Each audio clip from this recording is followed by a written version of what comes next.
Hər birinizi salamlayıram. Mən İsarə Müzəffər. Kanalıma xoş gəlmisiniz. Bugün sizlər üçün kanalda Osmanlı və Rusiya 19-20-ci əsrlərdə mövzusunun izahı olacaq.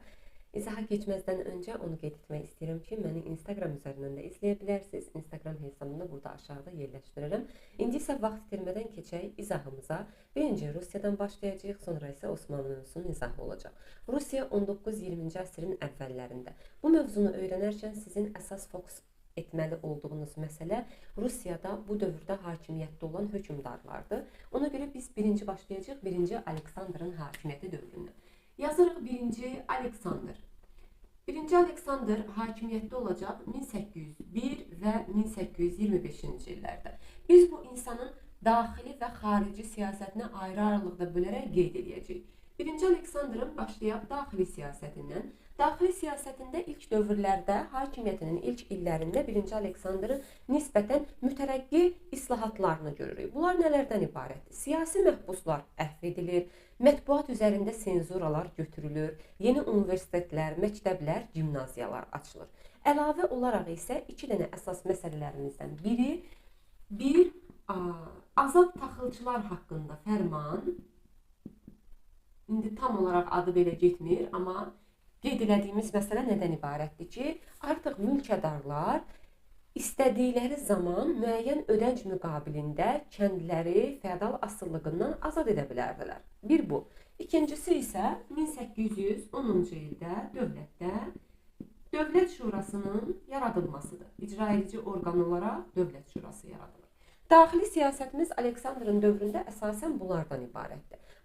Baxaq görək ki, Aleksandrın dövründə xarici siyasət sahəsində hansı məsələlər həyata keçirilir. Bu dövr biraz qarışıq dövrdür. Nələr baş verib, nələr olub, hər birini sizin üçün qeyd edəcəyik.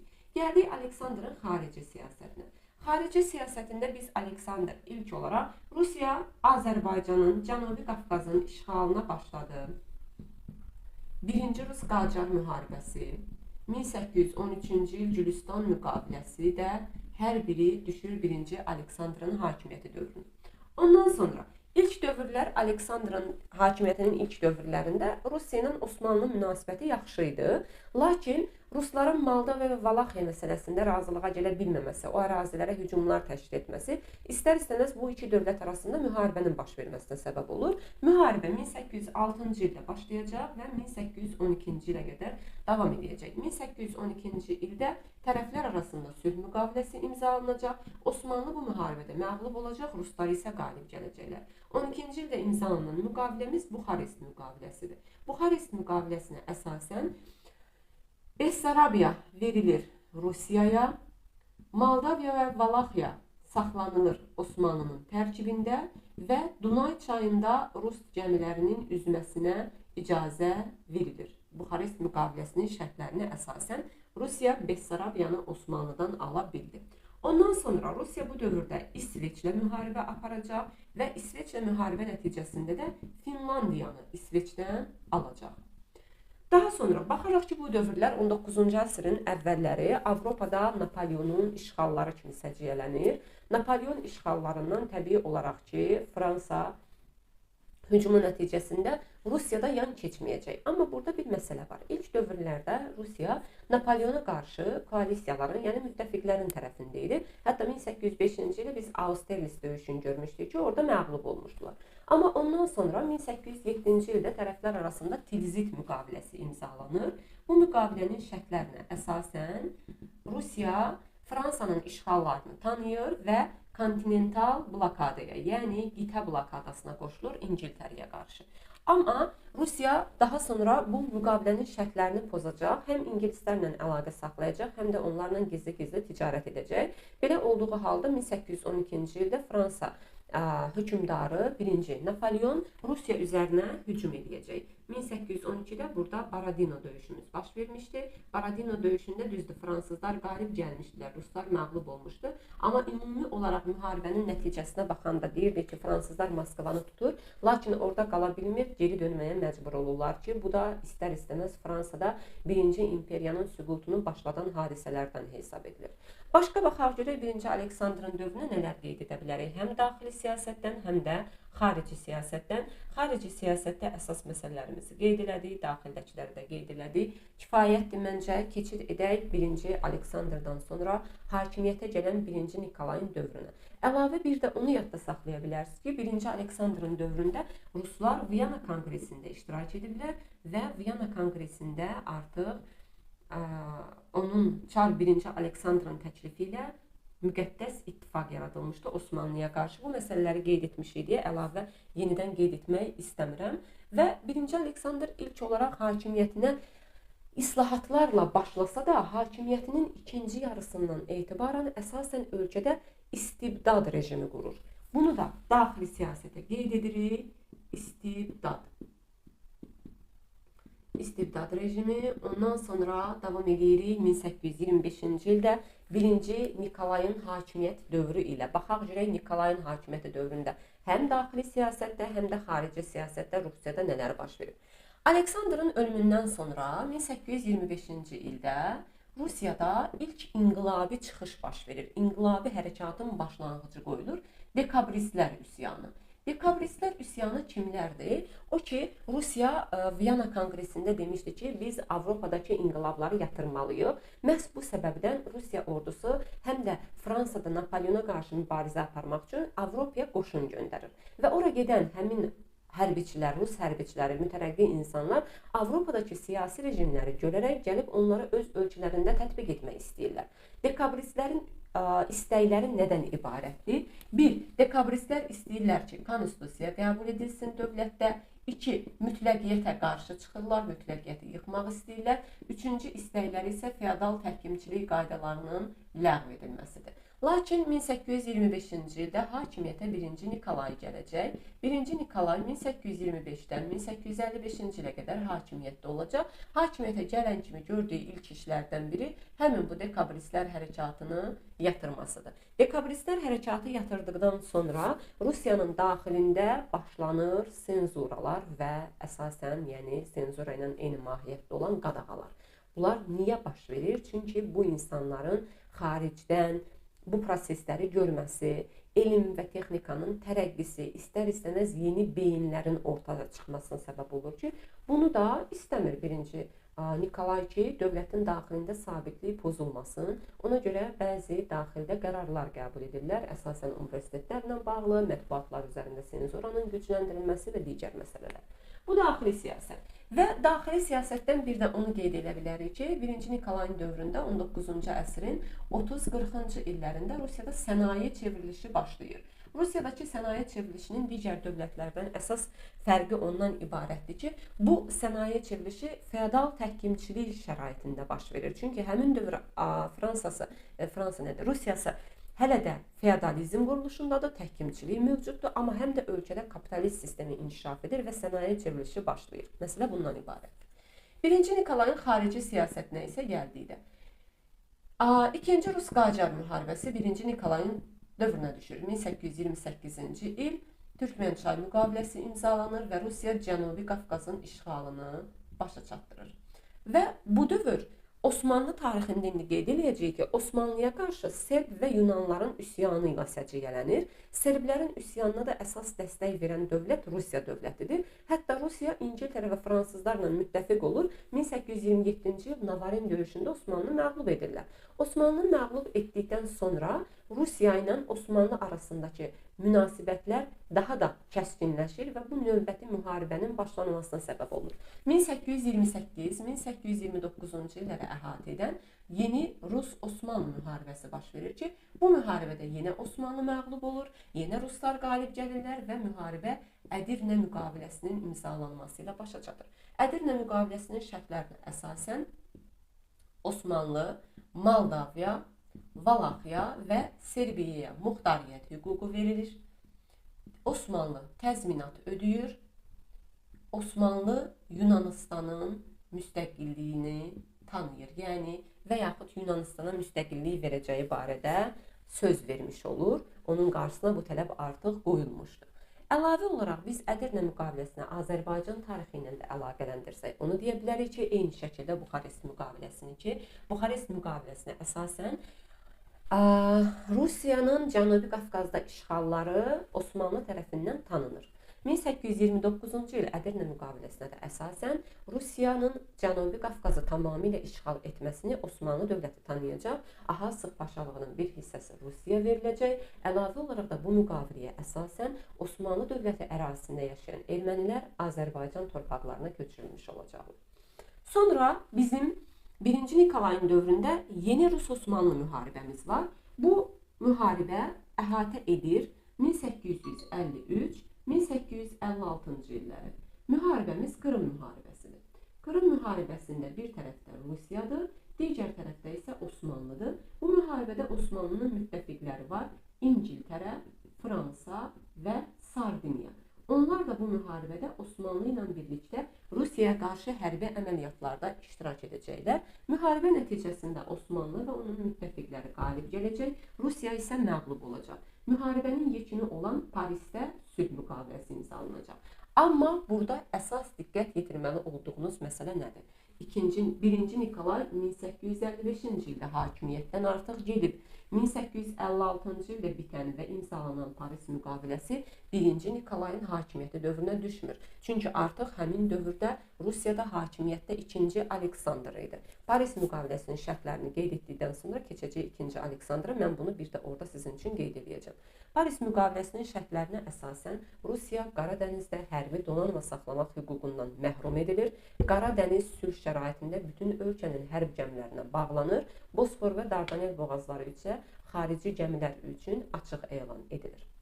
Şərtimiz bundan ibarətdir. Bir də təbii ki, tərəflər tutduqları əraziləri bir-birlərinə qaytaracaqlar. Osmanlı dövlətinin ərazi bütövlüyünə Avropa dövlətləri tərəfindən təminat verilmiş olacaq. Bu oldu deməli 1-ci Nikolayın hakimiyyəti. Ondan sonra, yəni 56-cı il Paris müqaviləsinin çıxmaq şərtini. Ondan sonra biz Rusiyada danışacağıq 2-ci Aleksandrın dövründən. 2-ci Aleksandrın dövrü əsasən Rusiyada islahatlar dövrü kimi səciyyələnir. Hansı islahatlar olub, nə zaman keçirilir, daxildədirmi, xaricdədirmi, indi bunları da sizin üçün qeyd edək. Yazaq bura, bu illəri silək. 2-ci Aleksandr 1855-1881-ci illərdə hakimiyyətdə olacaq. Bir də 1-ci Nikolayın dövründən onu qeyd eləmək istəyirəm ki, nədir fındıq? 1-ci Nikolayın dövründən sizə onu qeyd eləmək istəyirəm ki, 1-ci Nikolayın dövrü həm də Rusiya adlanır Avropa jandarmı. Düşür. Rusiya adlanır Avropa jandarmı. Niyə? Çünki bundan əvvəlki mövzularda keçdiyimiz 1848-49-cu illər Avropadakı inqilablarda yatırılmada ciddi şəkildə iştirak etdiyi üçün Rusiyanı həm də adlandırırlar Avropa jandarmı. Bunu da burada sizin üçün qeyd etdik. Gəldik 2-ci Aleksandrın dövrünə. 2-ci Aleksandr görür ki, Paris müqaviləsi, yəni yazaq Paris müqaviləsi 1856, Qırım müharibəsi bitdi. Paris müqaviləsi bunun dövründədir. Bunu qeyd elədik. Ondan sonra gəlirik 2-ci Aleksandr. Görür ki, dövlətin daxilində problem var. Müharibədə məğlub olmuşuq. Əhali narazıdır. Bu narazılığı aradan qaldırmaq üçün nə etmək lazımdır? İslahatlar keçirmək lazımdır. Əhali ilk olaraq əsas nədən narazıdır? Təhkimçiliyin qalmasından, feodal münasibətlərinin qalmasından. 1861-ci ildə Kəndli Əsasnaməsi qəbul edilir və Kəndli Əsasnaməsinə əsasən Rusiyada feodal təhkimçilik münasibətləri ləğv edilir. Artıq kəndlilərin feodaldan asılılığına rəsmi şəkildə son qoyulur. Və bu 1861-ci il əsasnaməsinə əsasən artıq dövlət kəndliyə müəyyən bir hesabda torpaq verir. Və bu torpaqlar ödənişlidir. Kəndli bu torpağı almalıdır. Almaq üçün də dövlət kəndliyə müəyyən bir yardım edir və kəndli o pulu müəyyən bir müddət ərzində dövlətə qaytarmalıdır. Həmin pul geri dövlətə qaytarılana qədər kəndli düşür müvəqqəti mükəlləfiyyətli vəziyyətə. Bu bizim kəndli islahatımız. Daha sonra 1864-cü ildə yerli özünü idarə etmə orqanları haqqında islahat keçirilir, qanunu verilir. 1864-cü ildə həm də məhkəmə islahatı haqqında da qanun veriləcək. Məhkəmə islahatına əsasən artıq bütün təbəqələr üçün vahid bir məhkəmə yaradılır, məhkəmələr açıq keçirilir, andlı iclasçılar iştirak edirlər, hakimlər təyin edilmir, artıq seçilir, yəni seçki əsasında formalaşır hakimlik. Əlavə olaraq isə məhkəmələrdə artıq dövlətdən asılılıq yoxdur. Məhkəmələr dövlətdən asılı olmaraq müstəqil şəkildə fəaliyyət göstərirlər. Məhkəmə islahatından sonra biz 1870-ci ildə şəhər islahatı görürük. Şəhər islahatında da artıq ölkənin bütün təbəqələri iştirak edə bilər. Daha sonra 1874-cü ildə də hərbi islahat görəcək. Hərbi islahata əsasən də hərbi xidmət müddəti azaldılacaq və 21 yaşından etibarən bütün kişi cinsindən olan əhaliyə hərbi xidmət keçmək hüququ veriləcək. Yəni bir ümumi hərbi mükəlləfiyyət qoyulacaq ortalığa. Bu 2-ci Aleksandrın dövründə daxili siyasətdə həyata keçirilən islahatlardır. Əlavə olaraq da bu islahatları keçirdikdən sonra əsasən 2-ci Aleksandr həm mətbuat üzərində senzoranı götürəcək, universitetlərin daxili muxtariyyəti genişləndiriləcək. Daha sonra qeyd edə biləcəyimiz məsələlərdən yeni universitetlər, gimnaziyalar, məktəblər açılacaq, təhsil sahəsində müəyyən mütərəqqi addımlar keçiriləcək. Hər biri 2-ci Aleksandrın dövründə baş verir. 2-ci Aleksandrın xarici siyasətinə gəlsək. Xarici siyasətdə hələ də nə davam edir? Qafqaz müharibələri dediyimiz müharibə. Qafqaz müharibəsi nədir? Qafqaz müharibəsi 18-ci əsrdən etibarən dağlıq xalqları ilə Rusiya arasında gedən mübarizədir. İlk olaraq mübarizəyə dağlıq xalqların azadlıq mübarizəsinə başlayır. Şeyx Mənsur Kuban və Alda çayı döyüşlərində Rusiya qarşı mübarizə aparır. Amma 19-cu əsrdən etibarən biz dağlıq xalqlarının azadlıq mübarizəsində rəhbər olaraq Şeyx Şamili görürük. Şeyx Şamil. Şeyx Şamil müridizm bayrağı altında mübarizəsini aparır və özlərinə bir dövlət, imamət də yaradırlar. Rusiya ilə mübarizə gedir. Lakin 1859-cu ildə Şeyx Şamil bu mübarizəni saxlayır, amma dağlıq xalqları mübarizəni saxlamırlar. Qafqaz müharibəsinin bitməsi 1864-cü ildə baş verəcək və bu müharibə nəticəsində Rusiya bütün Qafqazı tamamilə işğal etmiş olacaq. Qafqazın cənubunu tutmuşdu 1828 Türkmənçay müqaviləsi ilə, Qafqazın şimalını da tutur Qafqaz müharibəsi ilə 1864-cü ildə və bütün Qafqaz Rusiya tərəfindən işğal edilir. Bütün Qafqazın işğalından sonra Rusiya diqqətini yönəldir həmin dövrdə daha çox feodal pərakəndəliyin hökm sürdüyü Mərkəzi Asiya hissəsinə və 1864-1895-ə qədər davam edir bu müharibə. Başlanması kimin dövründədir? 2-ci Aleksandrın dövründədir. Mərkəzi Asiyanın tutulması necə baş verəcək bu proses? Qazaxıstanı tutacaqlar ruslar, amma konkret ili verilmir deyə buradan ortadan yazıram. Qazaxıstanı tuturlar. Qazaxıstanı tutandan sonra diqqət yönəlir Türkistan ərazisinə. Türkistan ərazisində həmin dövrdə 3 dənə xanlıq var idi. Buxara, Kokand və Xivə xanlıqları. Buxara, Kokand və Xivə xanlıqları. Bu xanlıqların da öz daxillərində feodal pərakəndəliyi, daxili çəkişmələri hökm sürürdü və bunun nəticəsində Rusiya bölgəni rahat şəkildə işğal edə bilir. Çünki həm də hərbi qüvvə cəhətdən onlar Mərkəzi Asiya xanlıqlarından daha üstün idilər. İşğal tam olaraq başa çatacaq 1895-ci ildə. Bu isə artıq düşür 2-ci Nikolayın fəaliyyətinə. Orada da yenə bunu sizin üçün qeyd edəcəm ki, yadda saxlayın, yaddan çıxmasın. 2-ci Aleksandrın dövrünü bitirdik. Ondan sonra yazaq burada 3-cü Aleksandr. 3-cü Aleksandr hakimiyyətdə olacaq. Aleksandr 1800 deməli 81-1894-cü illərdə 3-cü Aleksandrın dövründə Rusiyanı Xalqlar həbsxanası adlandıracaqlar. Niyəsini də indi sizə açacağıq. Çünki bu dövrdə qeyri-rus millətlərinə qarşı daxildə ciddi mübarizə aparılır. Bu təkcə Cənubi və Şimali Qafqazda yaşayan qeyri-müsəlman, daha doğrusu qeyri-xristiyan və xristiyan da ola bilər, müsəlman xalqlara qarşı deyil, həm də Yəhudilərə qarşı da 3-cü Aleksandrın dövründə ciddi mübarizə kampaniyaları olub. Ona görə də bu dövrü biz adlandırırıq Xalqlar həbsxanası.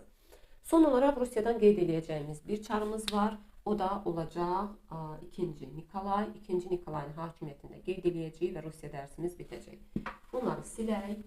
Keçək 2-ci Nikolaya. Görək 2-ci Nikolayın dövründə nələr baş verir.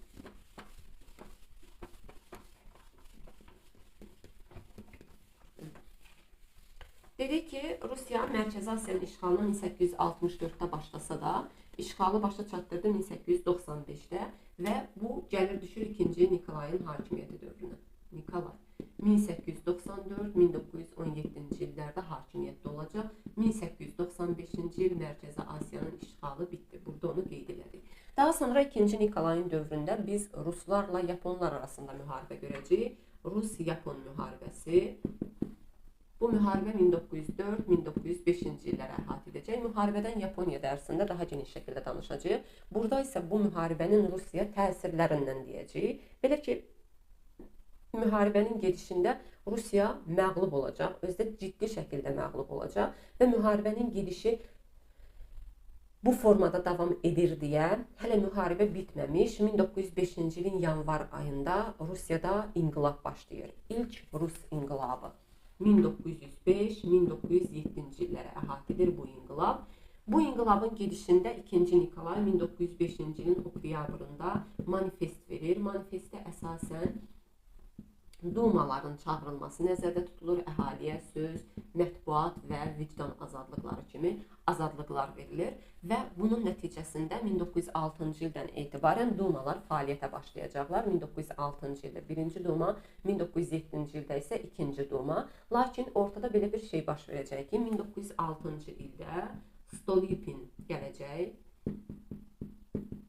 Stolypin gəlir 2-ci Nikolayın köməkçisi kimi bir baş nazir, yəni indiki dillə desək vəzifəsini icra eləməyə başlayır və onun dövründən etibarən nisbətən dumaların fəaliyyətinə və əsasən də kəndlilərə qarşı müəyyən kampaniyalar keçirilir. Belə ki, 1907-ci ildə 2-ci dumanın fəaliyyəti dayandırılır.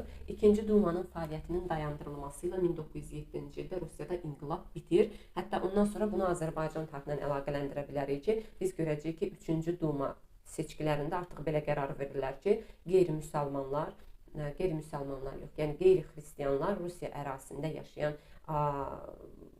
xalqlar artıq bir nəfər göndərə bilərlər. Bizdən də Xəlil bəy Xasməmmədov gedəcək təkcə 3-cü dumaya.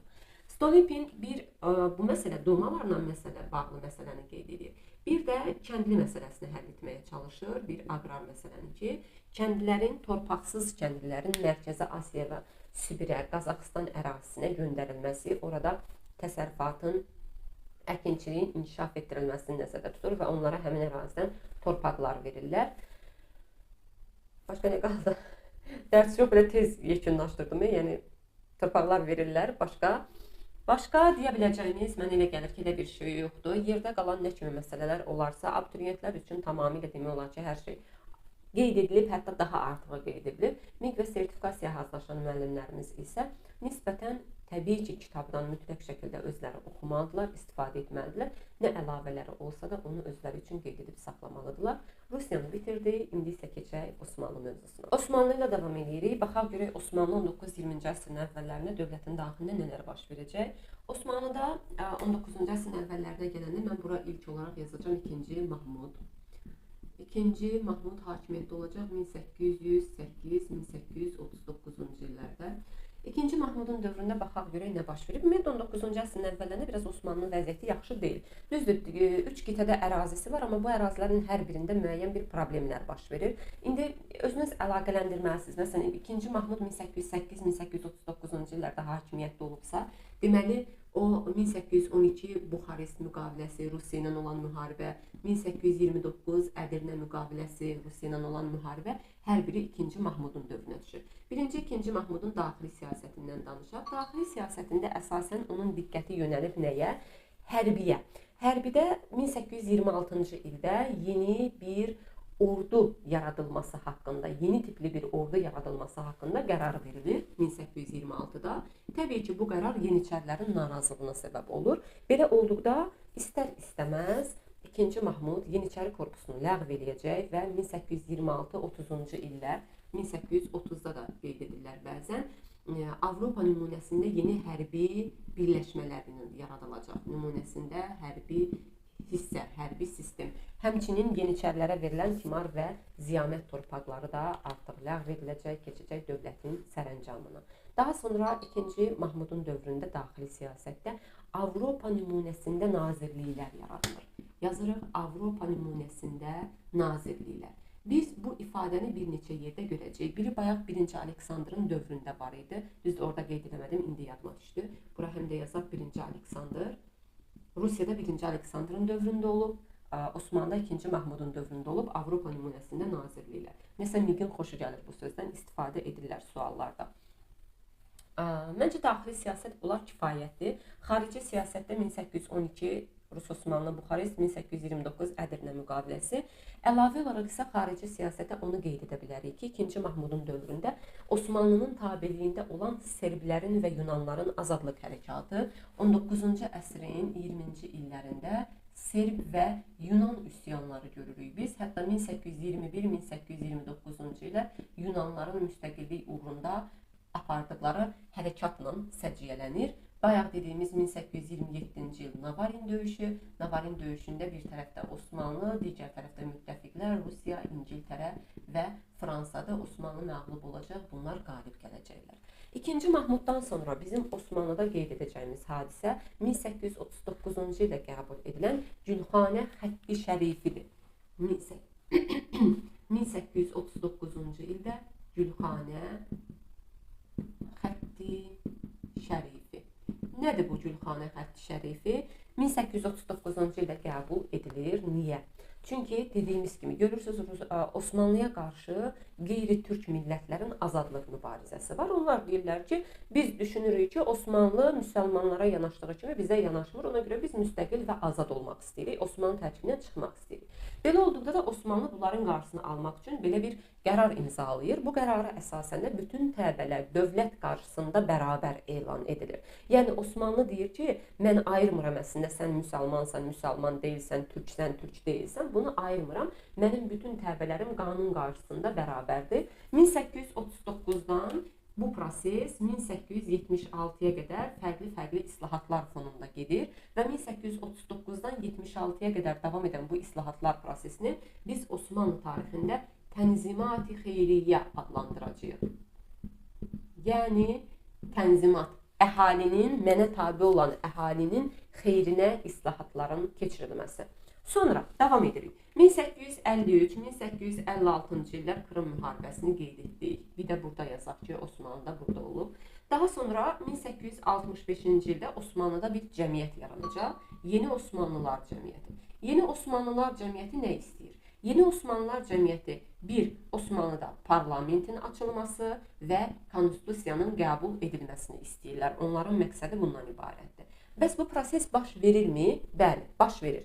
1876-cı ildə Əhməd Midhət Paşanın başçılığı altında konstitusiya qəbul edilir Osmanlıda. Daha doğrusu hazırlanır. Midhət Paşa konstitusiyası da deyirlər buna. Buradan bunu yazaq. Elə həmin ildə 1876-cı ildə 1876-dan 1909-cu ilə qədər hakimiyyətdə olan 2-ci Əbdülhəmid gəlir hakimiyyətə. 2-ci Əbdülhəmid hakimiyyətə gəldikdən sonra həm konstitusiyanı imzalayır, həm də parlamenti çağırır. Lakin problem baş verir. Problem nədir? Həmin illərdə 1877-78-ci illərdə yenidən Ruslarla Osmanlılar arasında müharibə baş verir və müharibə 1878-ci il Sant Stefano sülh müqaviləsinin imzalanması ilə başa çatacaq.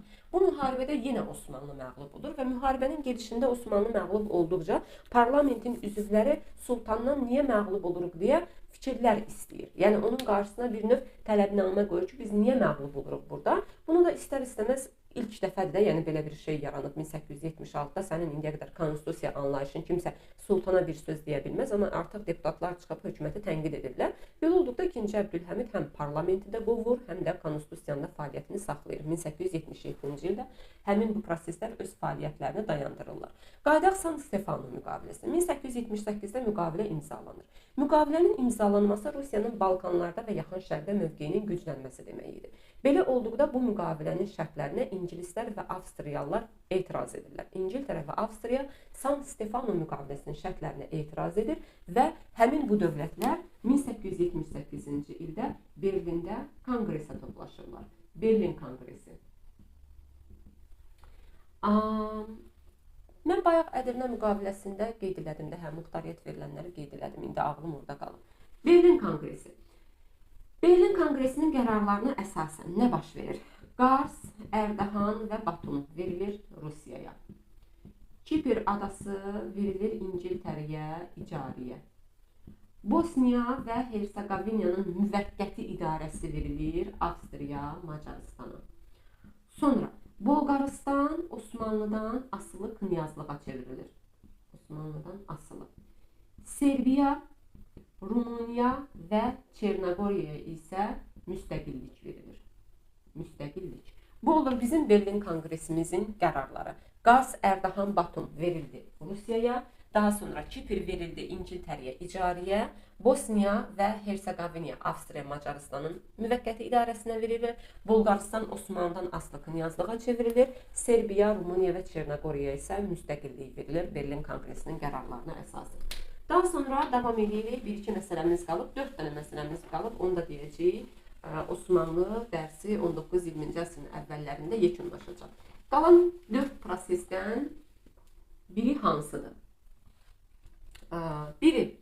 Qalan 4 prosesdən 1889-cu ildə Osmanlıda İttihad və Tərəqqi Təşkilatı yaradılır. İttihad və Tərəqqi. Bu təşkilatın üzvləri həm də özlərini gənc türklər adlandırırlar. Nə istəyirdilər gənc türklər? Konstitusiya və parlamentin bərpasını istəyirlər. Bərpası. Yeni Osmanlılar istəyirdilər ki, bu şeylər qəbul edilsin. Artıq gənc türklər isə mövcud olan şeyin bərpasını istəyirlər. Və 1908-ci ildə gənc türklərin Makedoniyada üsyanı baş verir. Makedoniya üsyanı. Bu üsyandan sonra gənc türklər qalib gəlirlər və 2-ci Əbdülhəmid yenidən həm konstitusiyanı və həm də parlamenti bərpa edir. Bu arada konstitusiya imzalananda 1876-cı ildə artıq Osmanlı olur konstitusiyalı monarxiya. 19-cu əsrin ikinci yarısında biz 2 dənə dövlət keçəcəyik konstitusiyalı monarxiya olan. Onun biri Osmanlıdır, biri də Yaponiyadır. Osmanlını indi gördük, Yaponiyanı da öz dərsində görəcəyik. Konstitusiya və parlament bərpa edilir. Ondan sonra 1909-cu ildə İttihad və Tərəqqi 2-ci Əbdülhəmidi hakimiyyətdən salır və 5-ci Mehmet Rəşadı gətirirlər hakimiyyətə. Bu daxildə olan məsələ. Sonra gəlirik xarici proseslərə.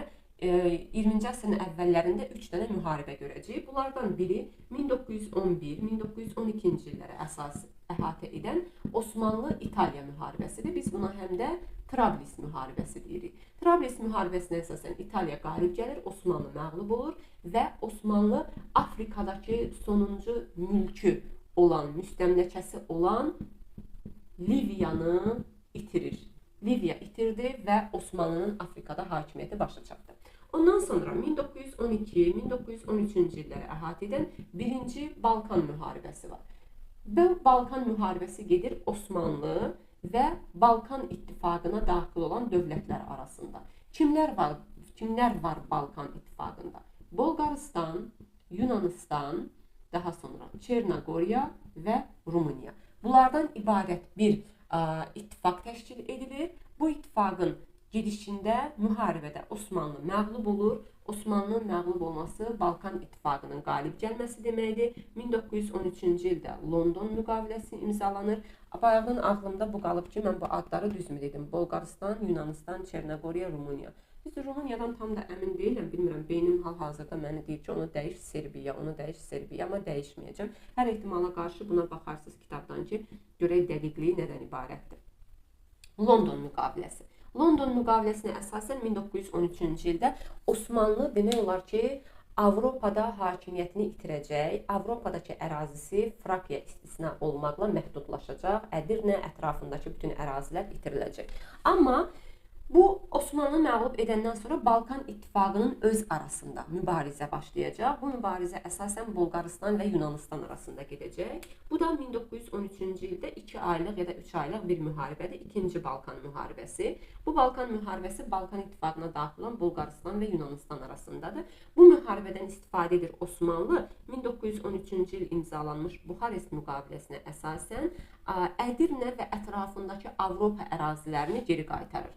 Avropada ərazilərinin bir hissəsini geri qaytarır, amma Avropadakı hakimiyyəti artıq başa çatıb, yoxdur. Bir ildən sonra da dünya müharibəsi başlayacaq. İttihad və Tərəqqinin həm daxili, həm də xarici siyasəti Osmanlı Almaniya ilə yaxınlaşdıracaq, Almaniyanı müdafiə edəcəklər və bu da dünya müharibəsinin gedişində Osmanlının tamamilə zəifləməsinə gətirib çıxardacaq. Bu günlük bu qədər. İzlədiyiniz üçün təşəkkür edirəm. Növbəti dərs videolarında görüşənə qədər hələlik.